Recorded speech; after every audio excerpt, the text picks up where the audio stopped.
Hello everyone, आप सबका स्वागत है आरिबा के सफ़र में। आज है डे 8 और आज आप मेरे व्लॉग में देखने वाले हैं चाय, थोड़ी बहुत पढ़ाई जो मैं शूट कर पाई, और आज आप मेरे कुकिंग स्किल भी देखने वाले हैं इसमें। और आज आपसे करेंगे एक ख़ास विषय पे चर्चा, डिप्रेशन, स्ट्रेस, एंजाइटी के बारे में बात करेंगे जो यूपीएससी प्रिपरेशन में होती ही है। चाहे वो बच्चा घर से तैयारी कर रहा हो या वो एस्पायरेंट दिल्ली से तैयारी कर रहा हो, ये चीज़ें जो है वो सबके साथ हो सकती है, एक आम इंसान के साथ भी होती है। पर एज एन एस्पायरेंट हम ये बहुत ज़्यादा फेस करते हैं।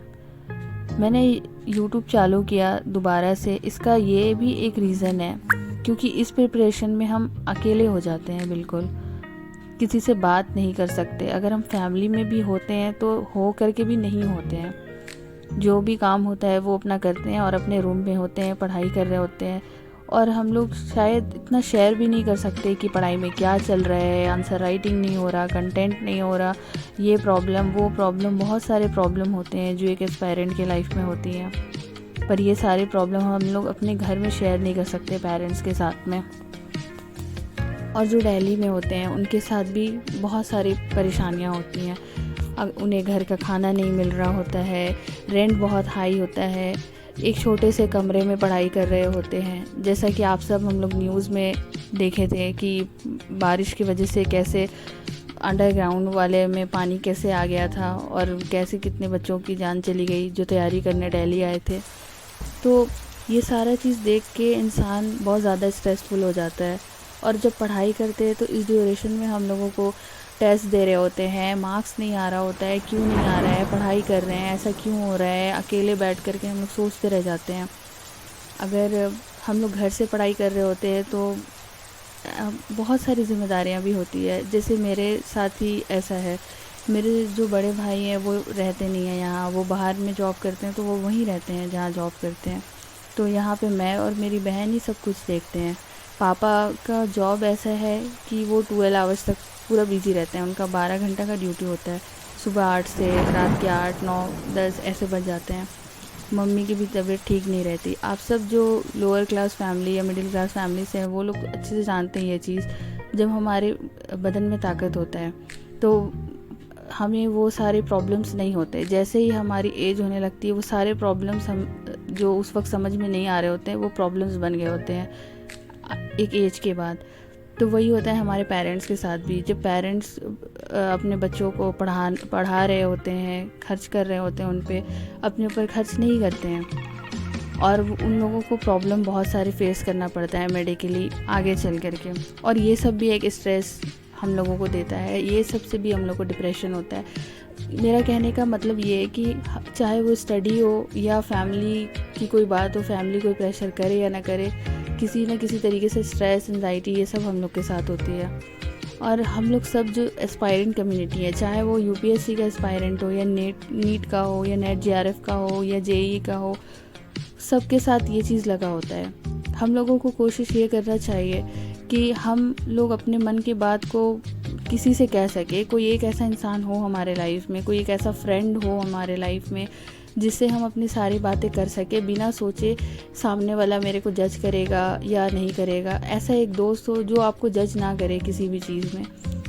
या तो वो आपके फील्ड से हो तब भी चलेगा, और अगर आपके फील्ड से ना हो तब भी बहुत अच्छा है कि आप उससे सब कुछ शेयर कर सकते हैं। मेरे साथ ऐसा हो रहा है, वैसा हो रहा है। कई बार बात बात में ही हम लोगों को सलूशन मिल जाता है। और इस तरीके से जो हम लोग केस देखते हैं, जो बच्चे फेल हो जाते हैं उसके बाद जो वो स्टेप ले लेते हैं या किसी कारण स्ट्रेस से, किसी प्रेशर से जो ले लेते हैं, वो नहीं होना चाहिए। या पेरेंटल प्रेशर की वजह से कोई आगे कदम ले लिया, ये नहीं लेना चाहिए। हम लोग एक मजबूत इंसान बनाना चाहिए, अपने आप को मेंटली स्ट्रॉन्ग बनाना चाहिए। ये एग्ज़ाम तो ठीक है, एक पार्ट ऑफ लाइफ है, पर ये लाइफ नहीं है हम लोगों की। हम लोगों का लाइफ ये नहीं है। हम लोग इससे भी बहुत ज़्यादा हम लोग का लाइफ डिमांड करता है। एक अच्छा इंसान बनना, एक मेंटल स्ट्रेंथ के साथ, इमोशनल इंटेलिजेंस के साथ जीना, ये सब भी बहुत इम्पॉर्टेंट है। और यूपीएससी के जर्नी में हम लोग इतना सीख जाते हैं कि कैसे हम लोग को बैलेंस रखना है पढ़ाई में किस तरीके से हम लोगों को आगे प्रीलिम्स का तैयारी कब करना होता है, कब स्विच करना होता है मेंस की तैयारी में, कब जाके दोनों तैयारी बहुत अच्छे से चला सकते हैं, कब हमें क्या करना होता है, ये सब हमें पता होता है।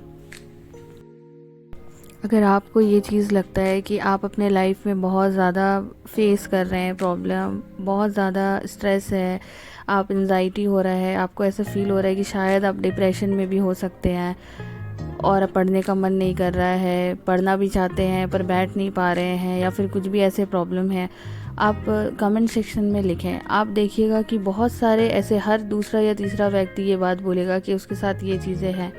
पर अगर हम लोगों को आगे बढ़ना है और अपने लाइफ में कुछ करना है तो इन्हीं प्रॉब्लम को टैकल करके बनना है। हम लोग IAS बन जाएंगे, उसके बाद ये हैंडल करेंगे, वो हैंडल करेंगे, ज़िला हैंडल करेंगे, स्ट्रेस मैनेजमेंट करेंगे, हर तरीके से मैनेजमेंट करेंगे ना। तो क्यों ना ये चीज़ पहले से ही हम लोग करें, क्यों ना मेंटल स्ट्रेंथ बनाया जाए। अगर आसपास आपके कोई एस्पायरेंट हो या कोई ऐसे भी हो जो आपसे बात करके रिलैक्स हो जाता हो, जिसे अच्छा लगता हो, आप उसको थोड़ा टाइम ज़रूर दें, 15 मिनट ही, 20 मिनट ही। हम लोग इतना टाइम तो यूट्यूब के शॉर्ट्स देखने में या इंस्टा देखने में या कुछ और एक्टिविटीज़ में भी लगा लेते हैं। अगर आपकी वजह से किसी के स्ट्रेस में कमी हो सकती है, किसी के एंजाइटी में कमी हो सकती है, तो क्यों ना बने वो। तो मैं यही कहना चाहूँगी।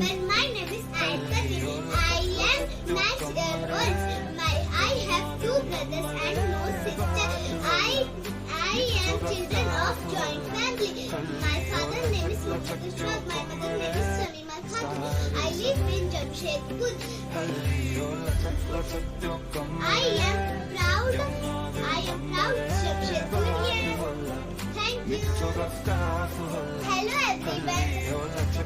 Thank you for watching. Like, subscribe and share जरूर करना। वीडियो अच्छा लगे तो कमेंट में जरूर लिखना। ख्वाबों की नवाज़िशें हैं, चाहतों की बारिशें हैं, डूब चले हैं जिसमें मैं भी और तुम भी, हल्की हल्की सी दीवानगी है।